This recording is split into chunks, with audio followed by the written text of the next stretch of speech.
ॐ गजाननं भूतगणाधिसेवितं कपीतजम्बूफलचारुभक्षणम् उमासुतं शोकविनाशकारकं नमामि गणेश्वरपादपङ्कजम्। कृष्णाय वासुदेवाय हरे परमात्मने प्रणतः क्लेशनाशाय गोविंदाय नमो नमः। ओम श्री महापुरुष देवाय नमः। ओम श्री गुरुदेवाय नमः। ओम आनंदमय। ओम शांतिमय। हमारा चिंतन गीता अध्याय 3 श्लोक 7 पर चल रहा है। भगवद गीता का तीसरा अध्याय कर्मयोग, जिसे हम गीता का अमृत कह सकते हैं, क्योंकि कर्तव्य से विमुक्त होते हुए, कर्तव्य से पलायन होते हुए स्केपिस्ट अर्जुन को अपने स्वधर्म में, अपने कर्तव्य में प्रेरित करने के लिए ये पूरी भगवत गीता का उपदेश है। यह कर्मयोग उसका अमृत है, श्रेष्ठ है। और अभी जो श्लोक शुरू हो रहे हैं, ये तो कर्मयोग की सुंदरता है।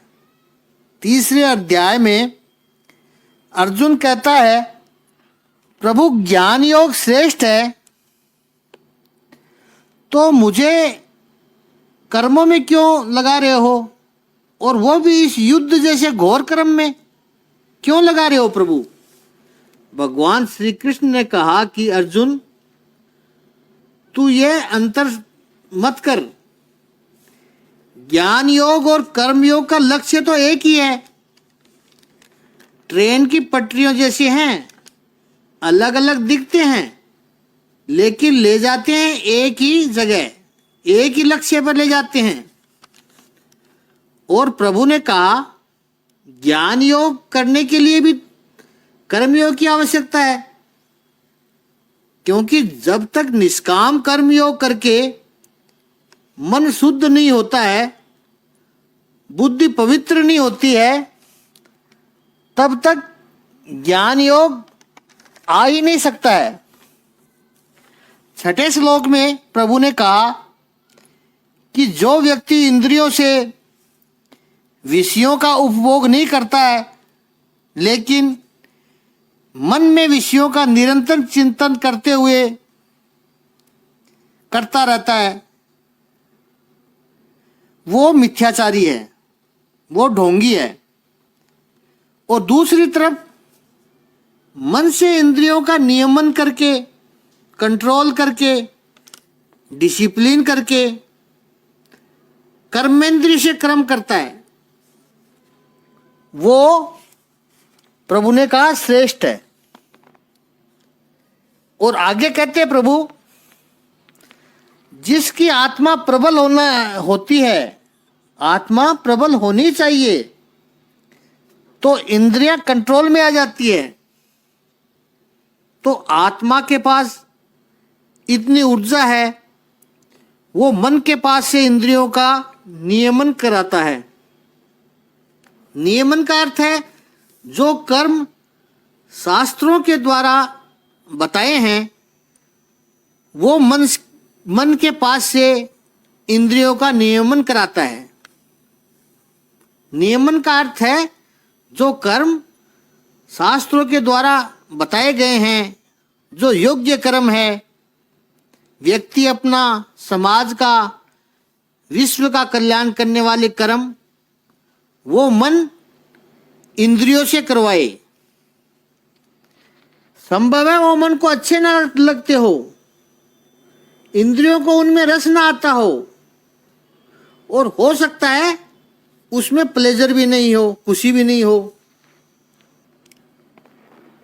वो ये सब पॉसिबल है, लेकिन वो कर्म मुझे करने हैं।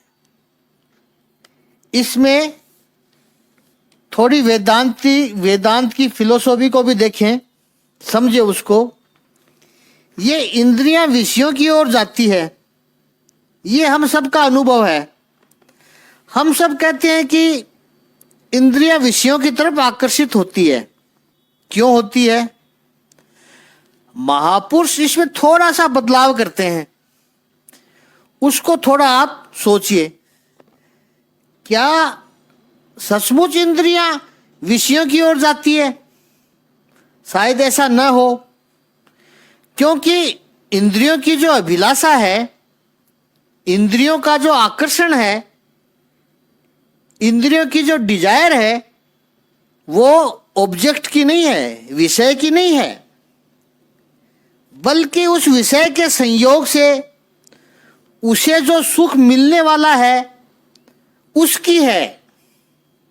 सुख के अनुभव की उसको इच्छा है, और क्योंकि उसका पास्ट एक्सपीरियंस है कि इस विषय के संयोग से मुझे पहले बहुत सुख मिला था, इसलिए वैसा विषय जब सामने आता है तो इंद्रियां उसकी तरफ आकर्षित होती है। लेकिन सिद्धांत कहता है कि इंद्रियों को विषय से कुछ लेना देना नहीं है। इंद्रियों को सुख के अनुभव की इच्छा है। इसी विषय को दृढ़ करने के लिए अगली आर्ग्यूमेंट देखें। यदि इंद्रियों को विषय की अभिलाषा होती तब वो हमेशा विषयों की तरफ आकर्षित होती। आकर्षण वही रहना चाहिए था। गुलाब का पुष्प है, विषय है, ऑब्जेक्ट है। आंख रूपी इंद्रियां को गुलाब से कोई लेना देना नहीं है। वो विषय से अट्रैक्ट नहीं होती है। लेकिन जब ये गुलाब पहले लिया पीछे कभी, तब उसका रंग देखकर बहुत अच्छा लगा था, सुख मिला। उसका जब स्पर्श किया तो कोमल स्पर्श बहुत अच्छा लगा था। उसकी सुगंध ली थी, बड़ी अच्छी सुगंध लगी थी। और जो उसको कोट पर लगाया था बहुत अच्छा लगा था, सबने सराहना की थी। ये जो सुख है, स्पर्श, रूप, रंग, शोभा, इसलिए आंख को गुलाब चाहिए। जिस दिन, जिस समय, जिस प्रसंग में आंख को गुलाब में यह सब सुख दिखाई नहीं पड़ेगा, आंख गुलाब की अभिलाषा नहीं रखेगी। समझ लीजिए, अब यही व्यक्ति जो इस गुलाब को देखकर पौधे की तरफ दौड़ता था, फूल को तोड़ने के लिए, उसको लेने के लिए, वही व्यक्ति को 102 डिग्री बुखार है, कंबल ओढ़ करके सो रहा है बिस्तर पर। अब क्या उसको इस गुलाब में सुख दिखेगा? ज्यादातर चांसेस है नहीं दिखेगा, क्योंकि वो तंदुरुस्त नहीं है। कोई उसे गुलाब देवे तो वो शिष्टाचारवश थैंक यू कहेगा, एक तरफ रख देगा उसको। इससे ज्यादा वो उस फूल के विषय में नहीं सोचेगा, क्योंकि उस समय उसके मन में गुलाब के किसी सुख की कामना नहीं है। उसकी इंद्रिय गुलाब के प्रति आकर्षित नहीं होती है। इंद्रियों को कभी भी विषयों के पीछे आकर्षण नहीं होता है। इंद्रियों को हमेशा उस विषय से मिलने वाले सुख में आकर्षण होता है। जिस समय उसको याद रखना है, यदि आप जीवन में कर्म योग का आचरण करना चाहते हैं, यदि आप इंद्रियों के ऊपर नियमन करना चाहते हैं, तो इस सिद्धांत को हमेशा याद रखना है कि आपकी इंद्रियों को जिस समय आप ये समझा पाओगे कि हे इंद्रियों, जिस विषय में तुझे सुख का अनुभव दिखाई पड़ता है, वस्तुतः वो सुख नहीं है। इंद्रिय तू केवल मौज देख रही है, मजा देख रही है, प्लेजर देख रही है। मैं तुझे सुख दूंगा, सुख से भी ऊपर मैं तुझे आनंद की अनुभूति करवाऊंगा। लेकिन वो आनंद इन बाहर के विषयों में नहीं है, इन बाहर में के विषयों से नहीं मिलेगा, ये आनंद भीतर से मिलेगा। अगर एक बार आपने अपनी इंद्रियों को समझा दिया, अपने मन को समझा दिया, ये महापुरुषों के अनुभवों के आधार पर कहता हूं कि अधिकतर विषयों से आपका मन अपने आप हट जाएगा। यह होता है मन से इंद्रियों का नियमन होना, इंद्रियों का कंट्रोल करना। यह नहीं कि मन कोई इंद्रियों को पकड़ कर रखेगा, नाक को बोलेगा सूंघ मत, कान को बोलेगा सुन मत, और जीभ को उधर जाने से रोकेगा, ये नहीं, ये स्वाद नहीं लेना है, ऐसा नहीं करेगा। इधर उधर जाने से रोकेगा नहीं, वो ऐसा नहीं होता है। ऊपर हमने कहा है आत्मा की शक्ति, आत्मा जिसका पावरफुल हो गया है, उसने बुद्धि के द्वारा मन को अच्छी तरह समझा दिया, इंद्रियों तक मैसेज पहुंच गया कि इंद्रिय जहां तू सुख का अनुभव कर रही है वहां पर वो सुख है ही नहीं, वो मोह माया है, वो कुछ क्षणों के लिए आता है, परमानेंट नहीं आता है। और मैं तुझे जो सुख दिखाता हूं और मैं तुझे जो आनंद दिखाता हूं, उसकी अनुभूति कराना चाहता हूं, वो उससे कई गुना अधिक है। इंद्रियों, तुम कांच के टुकड़ों के पीछे पड़ी हो, मैं तुझे हीरो की खान बताता हूं, मैं तुझे आनंद की अनुभूति कराता हूं। याद रखना है कि ईश्वर को या अस्तित्व को, मनुष्य को दुखी करने की कोई इच्छा नहीं है, उसकी ऐसी कोई योजना नहीं होती है। मनुष्य यदि दुखी होता है तो अपने विचारों के कारण, अपने कर्मों के कारण, अपने स्वयं के कारण। मन से जिसने इंद्रियों को वश में कर लिया, नियमन कर लिया, और कर्मेंद्रिय कर्म योगम आरभते, याद रखना है, असक्ता है। ये सुख का अनुभव जीवन में प्रसन्न होने का दूसरा सूत्र है। हो सके उतना अनअटैचमेंट रहना, अनासक्त रहना है। जहां चिपके वहां समस्या है, ये याद रखना है। आजकल जो कहते हैं कि दूरी रखो, अनासक्ति रखो, सेफ डिस्टेंस रखो, लोग बहुत अच्छे हैं। जब तक एक सेफ डिस्टेंस रखोगे तब तक वो लोग बहुत अच्छे हैं। ये सबका अनुभव होगा कि क्लोजनेस निर्माण करने गए तो वहीं समस्याएं खड़ी हो गई, वहीं समस्याएं आनी शुरू हो गई। दुख भी तो तभी होता है, मैंने तुझे अपना समझा और तूने ये किया, ये समस्या है। वो तो ये करने वाला था, पराया आदमी करता तो आप इतना मन पर नहीं लेते, अनजाना आदमी करता तो आप इतना मन पर नहीं लेते। लेकिन अपने आदमी ने कुछ किया, उसे अपना समझा था, और उसने जो कुछ किया वो आपको पसंद नहीं आया, तब दुखी हुए। और फिर परंपरा आगे चलती है, बदला लेने की सोचते रहते हैं, अपने आप को कोसते रहते हैं, इस पे विश्वास क्यों किया, शत्रुता बढ़ेगी, फिर वो कुछ करेगा, ये श्रृंखला चलती रहेगी। इसलिए सेफ डिस्टेंस रखो। अनासक्ति, असक्ता से विशिष्यते, ये जो लक्षण है, जीवन का लक्ष्य जिसका तय हो गया, ये कठिन बात नहीं है। कई कहते हैं बहुत कठिन है, इतनी कठिन भी नहीं है। कम से कम महापुरुष तो ऐसा ही कहते हैं, क्योंकि ये सारी बातें बाई प्रोडक्ट है। हमें ध्यान देना होता है हमारे लक्ष्य पर, और ये एबिलिटी, ये योग्यता ये शक्ति प्रभु ने सभी को दे रखी है। प्रश्न यहाँ पर भी केवल प्रायोरिटी का आता है कि यह शक्ति आप उपयोग कहाँ करना चाहते हैं। प्रत्येक व्यक्ति में यह शक्ति है। जैसे व्यापारी दुकान में बैठा है, 10 मिनट पहले ही उसने ऑर्डर दिया था खाने के सामान का, पकौड़ों का, भूख लगी है उसको, बड़े फेमस दुकान से उसने पकौड़े मंगाने का ऑर्डर दिया है।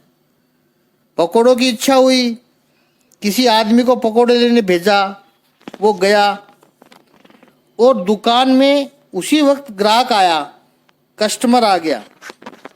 और आप जानते हैं कि वो बहुत बड़ा कस्टमर है। समझ लीजिए आपकी साड़ी की दुकान है और 2-3 महिलाएं आई हैं।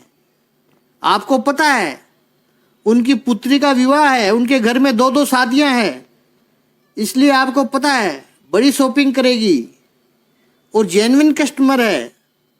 मालिक के रूप में आप उनको स्वयं अटेंड करना चाहोगे। कहीं मार्केट में दूसरी जगह ग्राहक न चला जाए।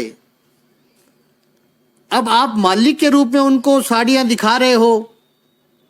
दुकान के लड़के को पकौड़े लेने भेजा था, वो पकौड़े लेकर आ गया। आपको पता भी चल गया कि पकौड़े आ गए हैं, खुशबू भी आई है। उस लड़के को मात्र आंख के इशारे से कहेगा उधर रख दो। समझो अब वो कस्टमर नहीं होता, तब वो उसी वक्त पकौड़ा खाना शुरू कर देता, मुंह में पानी आ जाता पकौड़े आते ही। वो भूखा था, इसलिए तो आपने मंगवाए थे, भूख भी लगी थी। और अब जब आपके सामने कस्टमर है और कमाई का मौका है जिसमें आप चूकना नहीं चाहते, इसलिए आपको भूख लगी थी, आपको स्वादिष्ट लगे थे, वो प्रसिद्ध स्वादिष्ट पकोड़े भी आपने एक तरफ रखवा दिए। ठंडे हो जाएंगे, कोई चिंता नहीं, पहले कमाई कर ले। ग्राहकों पर ध्यान दें, क्योंकि आप एक अच्छे व्यापारी हैं, बिजनेस पर आपका फोकस है। कुछ ऐसे व्यापारी भी होंगे जो स्पेशल कस्टमर को छोड़कर पकोड़े खाने ले जाते हैं, वो सही व्यापारी नहीं होते। सही व्यापारी वो है कि पकोड़े साइड में रखा कर खुद स्पेशल ग्राहकों को देखे, पहले व्यवसाय पर ध्यान दे। और व्यापारी ऐसा ही करते हैं। बस यही बात अध्यात्म में ले आओ। जीवन की दुकान में बैठे हैं, संसार के बाजार में बैठे हैं, विषयों का उपभोग तो होता रहेगा, विषय तो आते जाते रहेंगे। परमात्मा जब सामने बैठा है, परमात्मा को पाने का मौका मिला है ये शरीर प्राप्त करके, तो विषयों को छोड़ दो, वो इंतजार करेगी, पर परमात्मा को नहीं छोड़ सकते। ये जो मानव शरीर प्राप्त हुआ, ये मौका बार बार नहीं मिलता है। श्रीमद् भागवत के 7वें स्कंद के 6ठे अध्याय के पहले श्लोक में प्रहलाद भगत कहते हैं असुर बालकों को, जो उपदेश करता है उनको, कहता मनुष्य जन्म दुर्लभ है। ये जो 80-100 साल का मौका मिला है, उसमें से बचपन और बुढ़ापा निकाल दो, बुढ़ापे का भी क्या पता कैसा गुजरे, तो ये 40 साल बचते हैं। 40 साल का मौका मिला है, वो 40-50 साल बच गए। जब इंद्रियों में शक्ति है, ऊर्जा है, परमात्मा की प्राप्ति का साधन कर लो। श्री रामचरितमानस में उत्तरकांड में स्वयं भगवान श्री राम अयोध्या के नगरवासियों को, समाज को उपदेश करते हैं। बड़ा सुंदर प्रसंग है मानस का। एक बार रघुनाथ बोलाए, गुरु द्विज पुरवासी सब आए। राम जी ने सबको निमंत्रण दिया। गुरु वशिष्ठ जी, ब्राह्मण और पुरवासी सब लोग आए। सबने अपना अपना स्थान ग्रहण किया। और बोले बचन भगत भव भंजन, भक्तों के भय को दूर करने वाले, भक्तों के बंधन को काटने वाले। केवल धनुष का ही भंजन नहीं करते हैं प्रभु, भक्तों के भय का और बंधनों का भी भंजन करते हैं। ऐसे प्रभु श्री रामचंद्र जी ने कहा, सुनहु सकल पुरजन मम बानी, कहूं न कछु ममता उरानी। अंतःकरण में ममता लाकर मैं कह रहा हूं, आप सब मेरे हैं, इसलिए मैं कह रहा हूं, आपके कल्याण के लिए कह रहा हूं। भगवान राम स्वयं यह उपदेश कर रहे हैं। क्या? बड़े भाग मानुष तनु पावा। बड़ी प्रसिद्ध चौपाई है ये चौपाई भगवान श्री रामचंद्र जी के मुखारबिंद से प्रकट हुई है। बड़े भाग मानुष तनु पावा, सुर दुर्लभ सब ग्रंथ निगावा। बहुत भाग्यशाली हैं हम, मनुष्य देह धारण करके आए हैं। देवताओं को भी ये दुर्लभ है और सभी शास्त्रों में भी लिखा है, ये देवताओं के लिए भी दुर्लभ है। देवताओं की भोग योनि है, कर्म योनि तो ये मानव देह है। साधन धाम मोक्ष कर द्वारा, पाई न जई परलोक सवारा। श्री रामचरित मानस उत्तरकांड के 43वें दोहे में श्री रामचंद्र जी उपदेश कर रहे हैं। जो भी साधन करनी है मनुष्य देह में कर सकते हैं, जो भी साधना करनी है मनुष्य देह में कर सकते हैं।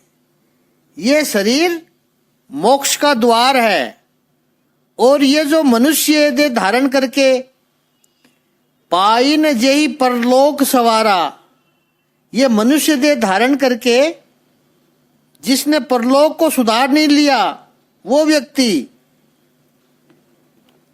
सो परत्र दुख पावही सिर धुनि धुनि पछताए।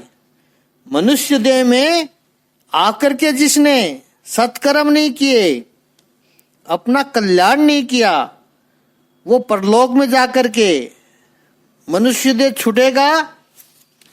उसके बाद में इतना पछताएगा, सर पटक पटक कर रोएगा, अफसोस करेगा। काल ही कर्म ही ईश्वर ही मिथ्या दोष लगाए। वो कहेगा कि काल का दोष है, समय ही ऐसा था, समय ऐसा नहीं था, तूने सदुपयोग नहीं किया समय का। ये मनुष्य का स्वभाव होता है। जब वो कोई अपॉर्चुनिटी मिसिंग करता है, मौका खो देता है, तो समय को और भगवान को दोष लगाता है। भगवान ने मेरे पर तो कृपा की नहीं। भगवान सभी पर समान कृपा करते हैं। तुझे कृपा झेलने के लिए पात्र नहीं लिया, तू पात्र बना ही नहीं। काल ही कर्म ही ईश्वर ही मिथ्या दोष लगाए। कर्मों का दोष लगाएगा, हमारे तो कर्म ही ऐसे हैं, कर्म तूने किए हैं, ऐसे ही कर्म किए हैं तो ऐसे ही फल मिलेगा। एहि तन कर फल विषय न भाई, स्वर्गों स्वअल्प अंत दुखदाई। ये मानव शरीर हमने पाया है, उसका फल विषय भोग करना नहीं है। अरे विषय भोग से तो थोड़ा सुख मिलता है, वो तो कुछ भी नहीं। स्वर्ग का सुख भी बहुत थोड़ा होता है और अंत में दुख देने वाला होगा। स्वर्ग के सुख पर भी एक्सपायरी डेट लिखी हुई है। कोई भी वस्तु, कोई भी व्यक्ति हमेशा के लिए आपको सुख दे ही नहीं सकता है। उसको आप आम्र पत्र पर लिखकर अपने पास रख लो। ये संसार का नियम है। प्रत्येक सुख और खुशी पर एक्सपायरी डेट एंड टाइम लिखा हुआ होता है। नरतनु पाई विषय मन देही, पलट सुधाते सठ विष लेही। मनुष्य शरीर पाकर के जो विषयों के पीछे दौड़ता रहता है, वो तो अमृत के बदले में विष खरीद रहा है। पहले वस्तुओं से लेन देन होता था, पैसे नहीं होते थे। बाजरा दे करके सब्जी खरीदते थे। अभाव में भी आनंद था, क्योंकि स्वभाव में आनंद की वृत्ति थी। इन अभावों को आज याद करके भी आनंद आता है। गर्मियों में बिना चप्पल जूते के घूमना, लिमिटेड कपड़े, सादा भोजन, जो लग्जरी में आज के बच्चे जी रहे हैं, उनको वो रफ टफ लाइफ को तो मिली नहीं। उन पर दया आती है। गांव की धूल में नंगे पांव खेलना। और यहां पर रामचरितमानस में श्री रामचंद्र जी कहते हैं, नर तनु पाई विषय मन देही, पलटी सुधाते सठ विष लेही। मनुष्य जन्म पाकर के जो व्यक्ति केवल विषयों के पीछे दौड़ता है, वो अमृत दे करके विष ले रहा है। ये भूल नहीं होनी चाहिए। अब ये जिसकी समझ में आ गया कि मनुष्य जन्म ये प्रभु की बहुत बड़ी कृपा है हम पर, ये बहुत बड़ी अपॉर्चुनिटी है, बहुत बड़ा अवसर है ये, इस अवसर को हम खोना नहीं चाहिए। खो ही नहीं सकते हैं, बस ऐसा मन में रखें। जैसे वो दुकानदार अपने कस्टमर पर ध्यान देता है, अपने कारोबार पर ध्यान देता है। भूख लगी है, पकोड़े आए हुए हैं स्वादिष्ट, और फिर भी वो पकोड़े बाद में खाएगा, कोई चिंता नहीं। उसको काम पर ध्यान देना है। हमें भी यही करना है। जीवन में विषय आएंगे, मिलेंगे, ठीक है, स्वीकार करो, लेकिन विषयों के पीछे भागेंगे नहीं। इस जीवन में आए हैं परमात्मा को प्राप्त करने के लिए, हायर हैप्पीनेस के लिए आए हैं। ये हमारा मुख्य उद्देश्य होना चाहिए, और उस मुख्य उद्देश्य पर ध्यान रखो। बाकी सब तो होता रहेगा, अपने अपने समय पर होता रहेगा, और न भी हुआ तो क्या फर्क पड़ता है। प्रायोरिटी जिसकी तय हो गई, फिर विषय सुख से आसक्ति अपने आप हट जाएगी। निष्काम कर्म योग पर फोकस अपने आप आ जाएगा, क्योंकि कर्म तो करना है। अब आसक्ति से नहीं करना, विषयों के भोग से नहीं करना है। कैसे करना है? प्रभु तुझे प्रसन्न करने के लिए करना है। अब मैं ऐसा कर्म करूं जिससे तू प्रसन्न हो जाए। कन्हैया, अब तेरी प्रसन्नता के लिए कर्म करूंगा। यही है निष्काम कर्म योग। और इस तरह से जो कर्म योग का आचरण करता है, स विशिष्यते, वो श्रेष्ठ है, वो विलक्षण है। और यही बात भगवान ने यहाँ पर समझाई है। यहाँ 3 बातों का ध्यान रखना है, 3 स्टेप्स हैं। मन इंद्रियाणि नियम्य, मन से इंद्रियों का नियमन करना। तो इंद्रियां ट्रेंड सर्वेंट की तरह होनी चाहिए। मन इंद्रियों का राजा है, और यथा राजा तथा प्रजा। मन यदि शुद्ध होगा तो इंद्रियां भी शुद्ध होगी। मन यदि गुणवान होगा तो इंद्रियां गुणवान अपने आप बनेगी। मन से यह करना है। और दूसरा, असक्त कर्मेंद्रिय कर्मयोग आरभते, आसक्ति रहित होकर के कर्मेंद्रियों से कर्मयोग का आचरण करना है। और तीसरा, स विशिष्यते, वो श्रेष्ठ है। इस तरह मनुष्य की भी 3 कक्षा होती है। विशेष मनुष्य, श्रेष्ठ मनुष्य, वह कौन है? जो आसक्ति रहित होकर के, इंद्रियों का संयमन करके नियत कर्म अपने करता है। ऐसा वह श्रेष्ठ व्यक्ति होता है, विशेष व्यक्ति होता है। और दूसरा, सामान्य मनुष्य, वो कौन है? जो सकाम कर्म करता है, लेकिन धर्म की मर्यादा में रहकर करता है, धर्म के अनुकूल कर्म करता है, लेकिन वो इंद्रिय संयमन के बारे में ज्यादा सोचता नहीं है। और तीसरा है अधम मनुष्य, वो इंद्रियों को केवल विषयों में ही मग्न रखता है और भोग करने में पीछे मुड़कर भी नहीं देखता है। ये अधम मनुष्य है। या फिर वो बिल्कुल आलसी है, कोई कर्म ही नहीं करता है। और यहाँ पर तीसरे अध्याय में भगवान ने कर्मयोग की बात कर रहे हैं। वो अनासक्त कर्मयोग कौन सा है? अधम मनुष्य से ऊपर उठकर धीरे धीरे प्रगति करते हुए श्रेष्ठ मनुष्य बनना है। यही भगवान की दृष्टि में निष्काम कर्मयोग है। विल पावर खड़ा कीजिए और एक बार ये मन में तय हो गया कि मुझे मेरे जीवन का श्रेष्ठ उपयोग करना है, यह मौका मुझे गंवाना है ही नहीं। जो प्रभु ने विशेष कृपा करके दिया है ये शरीर, ये जब पता चल जाएगा तो बाकी काम अपने आप होने लगेंगे। ये संकल्प करना है, ये सबसे प्रथम साधना है। परमात्मा में समर्पण करना है, ये सर्वश्रेष्ठ साधन है। अब ये जो बात भगवान बार बार कह रहे हैं कि कर्मयोग कर, अर्जुन कहता है कि कौन से कर्म करूं प्रभु? कर्म तो बहुत सारे हैं। पहली बात अर्जुन ने कही कि कर्म ही नहीं करना है, कर्म मैदान छोड़कर निकल जाना है।